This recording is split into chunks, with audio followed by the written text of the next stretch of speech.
మొదటిగా తండ్రి అయిన దేవునికి, కుమారుడైన యేసుక్రీస్తు ప్రభువారికి నా హృదయపూర్వకమైన వందనాలు. ఇలా కొన్ని నిమిషాలు దేవుని యొక్క వాక్యాన్ని ధ్యానించుకోవడానికి దేవుడు నాకు ఇచ్చిన సమయాన్ని బట్టి మరొకసారి దేవునికి కృతజ్ఞతాస్తుతులు చెల్లించుకుంటున్నాను. ఈరోజు మనము నేర్చుకోబోయే అంశము ఏమిటంటే, ధనమును ప్రేమించి నిత్యరాజ్యమును దూరము చేసుకున్న వారి గురించి మనము ఈరోజు మాట్లాడుకుందాము. కొంతమంది వ్యక్తులు ధనాన్ని ప్రేమించి ధనమే జీవితం అనుకొని, ధనమే బ్రతుకొని, ధనముతోనే ఆనందం ఉందనుకొని, ధనములోనే సంతోషం ఉంది అని వారు అనుకొని భ్రమలో బ్రతుకుతూ దేవుడిచ్చే ఆ నిత్య రాజ్యాన్ని లేదా పరలోక రాజ్యానికి దూరం అయిపోయినట్లుగా మనము కొంతమంది వ్యక్తులను ఈరోజు మనము చూద్దాము. మొదటిగా మార్కు సువార్త 10:17 నుంచి 25 వచనాల వరకు మనము ఒకసారి చదువుకున్నట్లయితే, దేవుడు అక్కడ ఒక ధనవంతుడైన యవనస్తుడు గురించి దేవుడు అక్కడ మాట్లాడుతున్నట్లుగా మనకి కనబడుతుంది.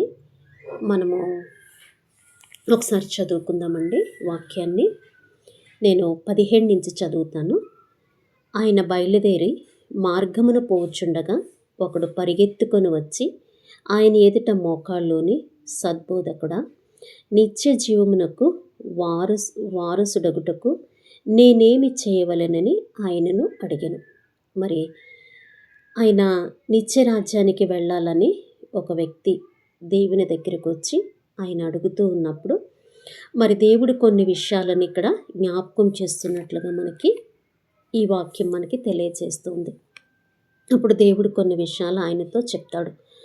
నరహత్య చేయవద్దు, వ్యభిచరింపవద్దు, దొంగిలింపవద్దు, అబద్ధ సాక్ష్యము పలకవద్దు, మోసపుచ్చవద్దు, నీ తల్లిదండ్రులను సన్మానింపము అని ఆజ్ఞలు నీకు తెలియను కదా అని అతనితో చెప్పాను.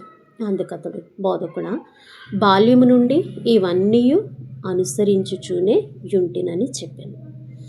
అప్పుడు యేసు అతన్ని చూచి అతన్ని ప్రేమించి, నీకొకటి కొదువుగా ఉన్నది, నువ్వు వెళ్ళి నీకు కలిగినవన్నీ అమ్మి బీదలకిమ్ము, పరలోకమందు నీకు ధనము కలుగును, నీవు వచ్చి నన్ను వెంబడించమని చెప్పాను.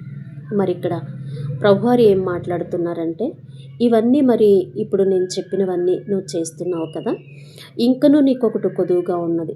అదేంటంటే, నువ్వు మిగిలిన ఆస్తి గలవాడు కదా, మరి నీ ఆస్తిని అంతటినీ అమ్మివేసి బీదలకివ్వు, అదొక్కటే నీకు కొదువుగా ఉంది. అలా నువ్వు చేసినట్లయితే నీవు కోరుకున్నట్లుగా, నీవు అడిగినట్లుగా నిత్య రాజ్యానికి నీవు వారసుడు అవుతావని దేవుడు అతనితో చెప్పినట్లుగా మనము ఇక్కడ చూడగలుగుతున్నాము. మరి దేవుడు చెప్పిన ఆ మాటలను ఆ వ్యక్తి తిరస్కరించాడా లేదా మరి ఆ వ్యక్తి అంగీకరించాడని చూస్తే, ఆయన ఏమాత్రమును ఆ మాటలకు ఆయన అంగీకరించలేదు. ఆయన మరి 22 మనం చదువుకున్నట్లయితే, అతడు మిగులు ఆస్తి గలవాడు కనుక ఆ మాటకు ముఖము చిన్నబుచ్చుకొని దుఃఖపడుచు వెళ్ళిపోయాను. చూసారండి, మరి ఇవన్నీ నేను చేస్తున్నాను. అవి ఎప్పటి నుంచి చేస్తున్నాడు? బాల్యం నుండి నేను చేస్తున్నాను. మరి ఇవన్నీ చేసినప్పుడు నీకు ఒకటి కొదువుగా ఉన్నది, నీ ఆస్తిని అంతటినీ అమ్మి బీదలకు ఇవ్వమన్నప్పుడు ఆయన చాలా ఆస్తిపరుడు కాబట్టి ఆ మాటను ఆయన జీర్ణించుకోలేక తన ముఖాన్ని చిన్నపుచ్చుకొని దుఃఖపడుచు వెళ్ళిపోయినట్లుగా మనకు కనపడుతుంది. మరి ఇంకా కిందకి మనం చూసినట్లయితే 25వ అధ్యాయంలో మనం చూస్తే, పిల్లలారా, తమ ఆస్తి యందు నమ్మకముంచువారు దేవుని రాజ్యంలో ప్రవేశించటం ఎంతో దుర్లభము. ధనవంతుడు దేవుని రాజ్యంలో ప్రవేశించట కంటే ఒంటె సూది బెజ్జములో దూరుట సులభము. చూసారండి, మరి ధనవంతులు తన ధనాన్ని బట్టి దేవునికి దూరంగా బ్రతుకుతూ, దేవుణ్ణి తిరస్కరిస్తూ, దేవుని యొక్క ఆజ్ఞలను కట్టడలను అనుసరించక, మరి ఆయన మన కొరకు సిద్ధపరిచిన ఆ మహాపరలోక పట్టణాన్ని, ఆ నిత్య రాజ్యాన్ని కూడా ఈ లోకాన్ని ఈ లోకంలో ఉన్న ధనాన్ని అపేక్షించి ఆయన మన కొరకు సిద్ధపరిచిన మహాపరలోక పట్టణాన్ని కూడా దూరం చేసుకుంటున్నట్లుగా మనకి ఇక్కడ దేవుని వాక్యం తెలియపరుస్తుంది. మరి ధనము కంటే దేవుని రాజ్యము ఎంతో గొప్పది. మరి దేవుడు వచ్చే రాకటిలో ఈ లోకమంతా కూడా ప్రచండమైన మిక్కటమైన వ్రేండ్లతో నాశనమైపోతుందని, మరి కాలిపోతుంది అని దేవుని వాక్యం మనకు తెలియజేస్తుంది. మరి ఆయన రాకడ గురించే ఎందుకండి మనము ఈరోజు ఉంటామో రేపు ఉంటామో అన్నది మనకి తెలియదు. ఈరోజు మనం బ్రతుకుతున్నాము అని అంటే అది దేవుని యొక్క కృప వల్లనే మనము బ్రతుకుతున్నాము. ఇంకను మనము నిన్నటి వారమే కానీ ఈరోజు వారము కాదు. మరి ధనం ఏమన్నా శాశ్వతంగా మనతో ఉంటుందా అని అంటే అది ఉండదు. ఏమన్నా మనం మరణించిన తర్వాత వాటిని ఏమన్నా తీసుకొని వెళతామంటే అదే లేదు. మరి అంతలో కనబడే అంతలో మాయమైపోయేంటి ఈ ఆవిరి వంటి బ్రతుకుకు ఈ ధనము కంటే దేవుడిచ్చే మహాపరలోకమైన పట్టణమే మనకి గొప్ప ఆశీర్వాదం అన్న విషయాన్ని ఈ ధనవంతుడు గమనించలేకపోయాడు. మరి ఆయన ఇచ్చే నిత్య రాజ్యాన్ని మరి ఆ వ్యక్తి కోల్పోయినట్లుగా పోగొట్టుకున్నట్లుగా మనకి ఇక్కడ కనబడుతుంది. మరొక వ్యక్తిని మనం చూసుకున్నట్లయితే మరి యోధా గురించి మనకు అందరికీ తెలిసిన విషయమే కదండి. మరి యోధా గురించి మార్కు సువార్తలో ఏమి రాసి ఉన్నారో ఒకసారి మనం చూసిన వారమైతే ఒకసారి చూసుకుందామండి. మార్కు సువార్త 6 లూకా సువార్త 6:6లో మనం చూస్తే ఆయన గురించి ఏమి వ్రాసి ఉన్నారు అన్న విషయము మనకి ఇక్కడ తెలుస్తూ ఉంది.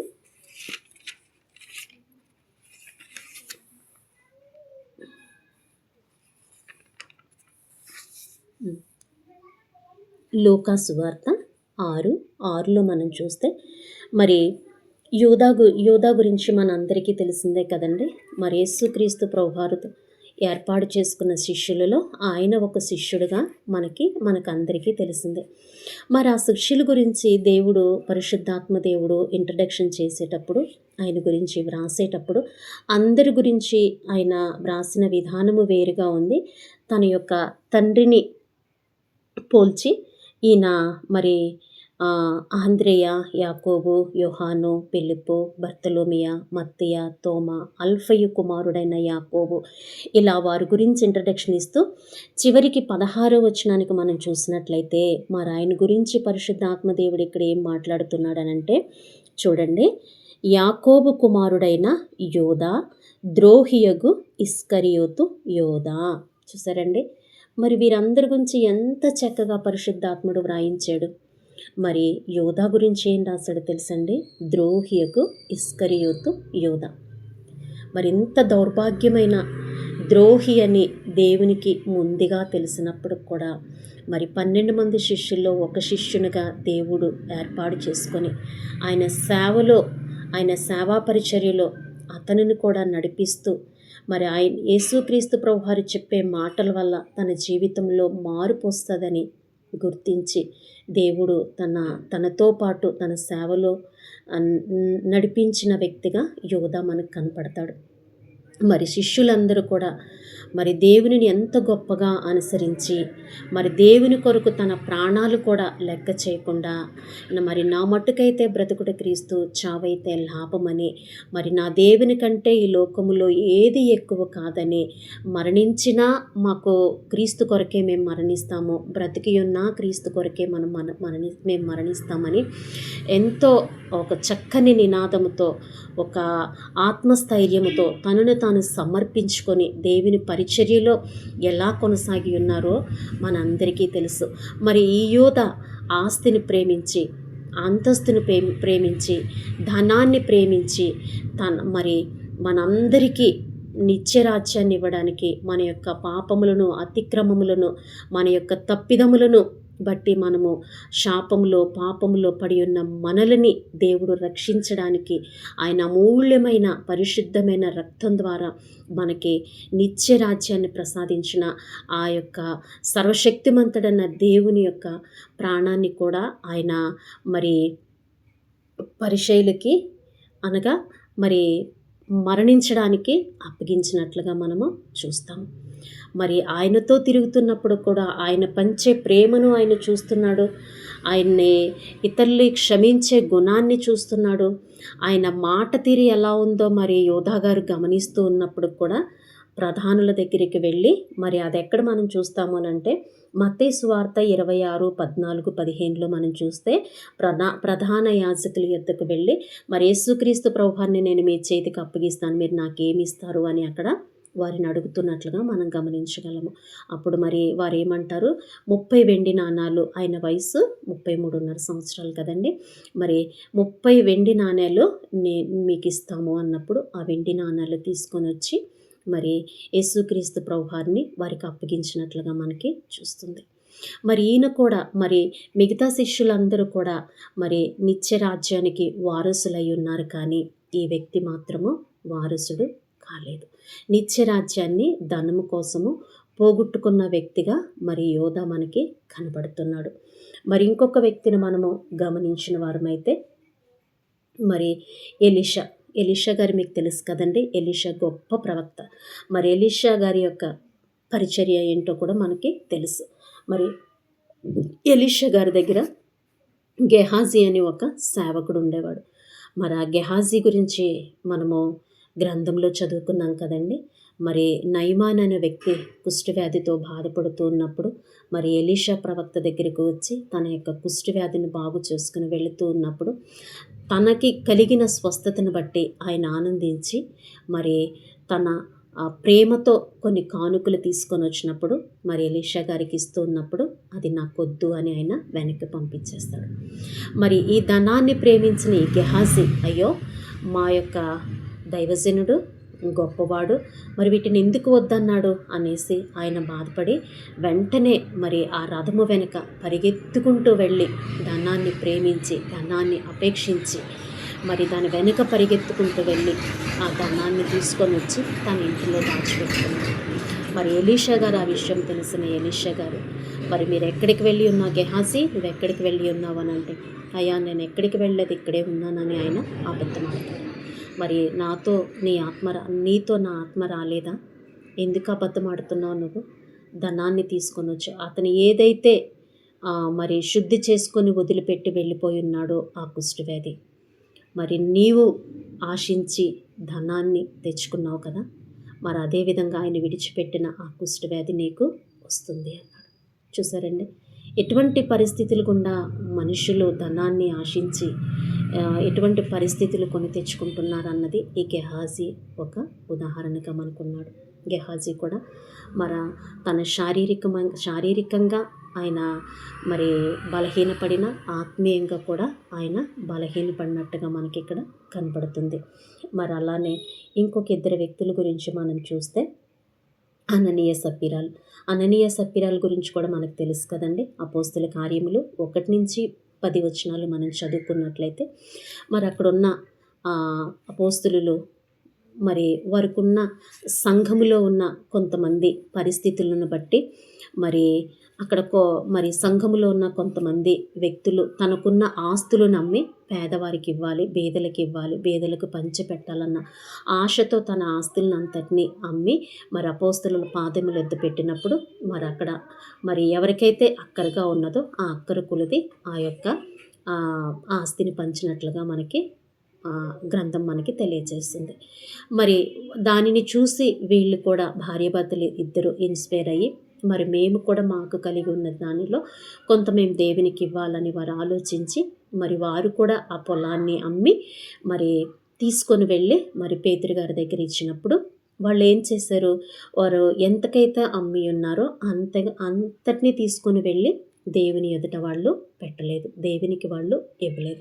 మరి దాంట్లో కొంత దాచుకొని కొంత దేవునికి ఇచ్చినట్లుగా మనం చూస్తాము. మరి వీరు కూడా ఏం చేశారు, ధనాన్ని ప్రేమించారు. ధనాన్ని ప్రేమించేవారు ఉరిలోను నాశనములోను పడతారని కూడా మనకి జీవగ్రంథం తెలియపరుస్తుంది. మరి సిరికిని దేవునికి దాసులుగా ఉండలేరు, మరి ఒక్కరికి మాత్రమే మీరు దాసులుగా ఉండగలరని కూడా మనకి దేవుని వాక్యము తెలియజేస్తుంది. సిరి ఎంత ప్రమాదకరమైనదంటే, డబ్బు ఎంత ప్రమాదకరమైనదంటే మరి దేవునికి దూరం చేసే అంత మరి ప్రమాదకరమైనదిగా మనకి కనపడుతుంది. ఆస్తి ఉండడము తప్పు కాదండి. అది దేవుడు మనకు అనుగ్రహింపచేస్తేనే మనం ఆ స్థితిలో ఉంటాం.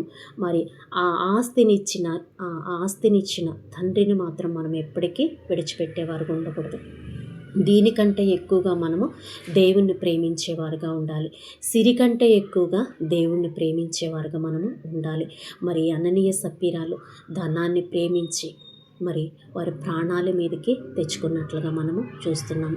మరి పరిశుద్ధాత్మ దేవుణ్ణి మోసం చేసినట్లుగా మనము ఆ గ్రంథంలో మనము అపోస్తుల కార్యములు 5:1-10 మనం చూడగలుగుతాము. మరి అననీయ, నువ్వు ఇంతగా అమ్మేవాని పేతురు గారు అడిగినప్పుడు, అయ్యా అవును నేను ఇంతకే అమ్మాను అని అన్నప్పుడు, ఎందుకు పరిశుద్ధాత్మ దేవుణ్ణి మోసం చేస్తున్నావు అని అన్నప్పుడు వెంటనే ఆయన అక్కడ చనిపోయినట్లుగా మనం చూస్తాము. మరి అది తెలియకుండా తన భార్య సఫీరా కూడా వచ్చి, అమ్మ మరి మీరు ఇంతకే అమ్మేరా అని మరి ఆ భక్తుడు ఆ పేతురు గారు అడిగినప్పుడు అవును అంటారు. మరి ఆమె కూడా మరణించినట్లుగా మనకి గ్రంథం తెలియజేస్తుంది. ఎందుకంటే ధనాన్ని మనకి ఎంత కావాలో అంత మనం సమకూర్చడంలో ఎంతో తృప్తిగా మనం బ్రతుకుతాము. లేని వాటి కోసం మనము ఎక్కువగా ప్రాకులాడడం వల్ల కూడా ఉపయోగం లేదు. మరి దానికోసం మనం పరుగులు తీస్తూ సమయాన్ని హెచ్చిస్తాము. ఎక్కువ సమయాన్ని ధనాన్ని సంపాదించడానికి ప్రతి మనిషి ప్రజెంట్ సిచ్యువేషన్లో మనం చూసినట్లయితే ధనం కోసము ఏ పనైనా చేయడానికి ముందుకు వెళుతున్నారు. తద్వారా వారు మరణాన్ని కొని తెచ్చుకుంటున్నారు, దేవునికి దూరం అయిపోతున్నారు. మరి ఇలాంటి పరిస్థితులు గుండా వెళుతున్న ఈ లోకాన్ని మనము చూస్తున్నాము. మరి ధనాన్ని ప్రేమించి ధనవంతుడు మరి ఒక యవనస్తుడు దేవునికి నిత్య రాజ్యానికి దూరం అయిపోయి ఉన్నాడు. అలానే యేసుక్రీస్తు ప్రభువారితో ఉన్న శిష్యుడు యోధా ఇస్కరియోతు కూడా పరలోక రాజ్యాన్ని పోగొట్టుకున్నట్లుగా మనము చూస్తున్నాము. అలానే అననీయ సప్పీరాలు కూడా దేవుని యొక్క రాజ్యాన్ని పోగొట్టుకున్నారు. అలానే గెహాజీ కూడా ఎంతో నమ్మకంగా మరి ఎలీషా గారి దగ్గర పనిచేస్తున్న వ్యక్తి ఆ నమ్మకత్వాన్ని, ఆ యొక్క ఆత్మీయ జీవితాన్ని, ఆ యొక్క విశ్వాస జీవితాన్ని పోగొట్టుకొని ధనాన్ని ప్రేమించి మరి ఆ నయమాన్ని విడిచిపెట్టి వెళ్ళిపోయిన ఆ యొక్క వ్యాధిని ఈయన కలిగి ఉన్నట్లుగా మనం చూస్తున్నాము. తద్వారా నిత్యరాజ్యాన్ని వీరు పోగొట్టుకున్నట్లుగా మనకి గ్రంథము తెలియజేస్తుంది. కాబట్టి మరి వీరందరూ కూడా వారు మనకి మార్గదర్శకులుగా ఉంటున్నారు. మన దేవుని కంటే మనము దేనిని ఎక్కువ ప్రేమించేవారుగా ఉండకుండా మనము మరి మనము ముందుకు సాగేవారుగా దేవుణ్ణి ప్రేమించేవారుగానే ఉండాలి. కానీ ఈ లోకములో ఉన్న వాటి అయినను ఈ లోకాన్నైనను మనం ప్రేమించేవారుగా ఉండకుండా మనము దేవుని కృపలో వర్ధిల్లుతూ దేవుని యొక్క ఆశీర్వాదాన్ని పొందుకోగలిగిన వారుగా మనం ఉండాలి. మరి లోకములో ధనము శాశ్వతం కాదు, మన ప్రాణము శాశ్వతం కాదు. శాశ్వతమైనది ఏది అని అంటే దేవుడిచ్చే నిత్యరాజ్యం. మరి దాని కొరకు మనము ప్రయాసపడదాం. దేవుడు తన పరిశుద్ధ వాక్యాన్ని దీవించును గాక. అందరికీ నా హృదయపూర్వకమైన వందనాలు. ఆమేన్.